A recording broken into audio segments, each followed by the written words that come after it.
Well, the crowd is growing in Tahrir Square as Egypt braces for its biggest pro-democracy protests yet. Friday prayers are fast approaching.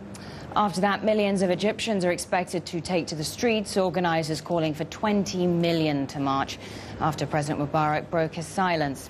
He addressed the nation in a televised speech, saying he's determined to remain president until elections in September.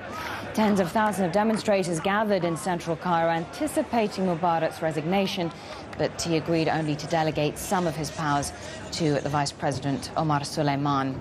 So the uprising in Egypt really mirrors Iran's political upheaval 18 months ago, some commentators are saying.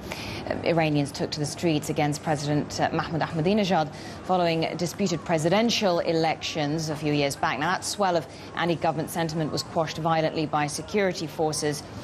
Analysts are also drawing parallels between the Egyptian protests and Iran's Islamic revolution in 1979, 32 years ago to the day. Iran's Supreme Leader Ayatollah Khamenei has spoken out to praise the revolts in North Africa, calling it an Islamic awakening. But alongside their words of support, Iranian authorities will be concerned that the unrest could spread to their own backyard. Authorities are threatening to crush a rally of solidarity planned for today. So Richard Dalton served as British ambassador to Iran for 4 years until 2006. He's now a Middle East and North Africa analyst at the London-based research institute Chatham House. I'm pleased to say he's in the studio with me now. Thanks very much indeed for coming in. So do you see parallels between Iran's revolution in 1979 and these events unfolding in Egypt today? Yes, there are parallels. The slogans in 1979 were for justice and for freedom and for removing a discredited government. And of course, at bottom, the fundamental human aspiration for rights, for control over your government, for democracy is shared across the world. And the scenes we are seeing in Egypt, if an orderly and peaceful transition can be achieved, are full of promise both for Egypt and for the whole Arab region. Because a lot of people say, well, these protesters in Egypt, they come from right across the political, social spectrum, that they're not being motivated by religion. And perhaps that is something that is overlooked when you look at the Iranian Revolution of 1979, because you had many different groups involved. They were aspiring to these very things, even though a theocratic state emerged from it. The values that people bring to public discussion relate to their beliefs. So yes, there is a connection between the predominantly Islamic, but of course also Christian values of Egypt and the Islamic values of Iran. But what we're seeing now in Egypt is very much like the early stages of the revolution in Iran, when there was a broad coalition. But there is a major difference in that so far it's a people's revolution in Egypt, and the different institutions that supported a change in Iran later on in their revolution have not yet coalesced around a single platform. And this is the interesting thing, isn't it? Because the Iranian revolution had this strong leader, if you like, in Khomeini. We're not seeing any one person emerging in Egypt now. You say they're in the early stages. Does this mean, do you see a political vacuum in which the Muslim Brotherhood rises to prominence? No, I don't. I mean, the Muslim Brotherhood are saying they would not put forward a candidate for the presidency. They are saying they would wish to participate fully in the parliament. Now, that may not be the end of the story as far as their ambitions are concerned, but the point is that in saying that, the Egyptian Muslim Brotherhood are responding to the fact that only a minority of Egyptians wish to organize behind the banner of Islam for political purposes. The majority want there to be a secular state, which is the tradition for a long period now in Egypt. How difficult is it going to be to achieve that, a secular state with a democratic mode of governance, if you like? Because it's not just about Mubarak, is it? It's about removing the remnants of his regime as well.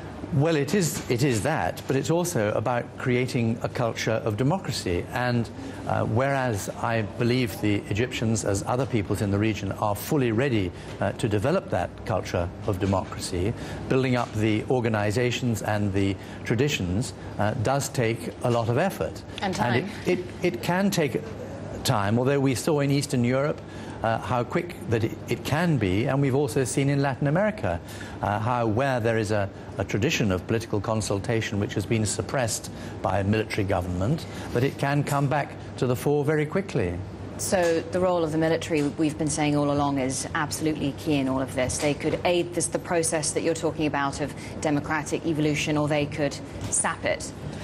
What's worrying at the moment is that the military appear to be divided. They're not putting out a consistent single message. This is not surprising at one level in that these events are so tumultuous that the pace of change requires an immediate response, as does the media, but people are not yet ready, haven't finished their consultations. But the fact is that the majority appear from the Egyptian military to be wanting a rapid transition, but they were not able at the last minute to persuade President Mubarak to go, and hence the compromise last night, which caused such disappointment. Yes. We've seen a Supreme Council emerge. They issued Communique number 1, which might suggest there will be more to come. They are getting their act together, and much depends on the credibility with which the handover to Omar Suleiman of some of President Mubarak's powers is seen to take place. Also, whether they bring together a constituent body to agree changes to the constitution, and whether that constituent body reflects all segments of Egyptian political opinion as it should.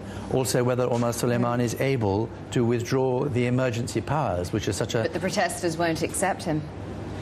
Well, so they say. I think much depends on how he conducts himself. At present, clearly, they have no faith that the process they are witnessing in the presidential palace and around the army is going to lead to the transition they really want. And very briefly, US and Europe, they keep calling for an orderly, peaceful transition. What can they do to aid the process that you're talking about? First, they should continue to stand up for fundamental principles which we apply in our societies and which the Egyptians have a right to in their societies. Second, if asked, but either by the opposition in Egypt or by the government for specific assistance, they should be ready to do so.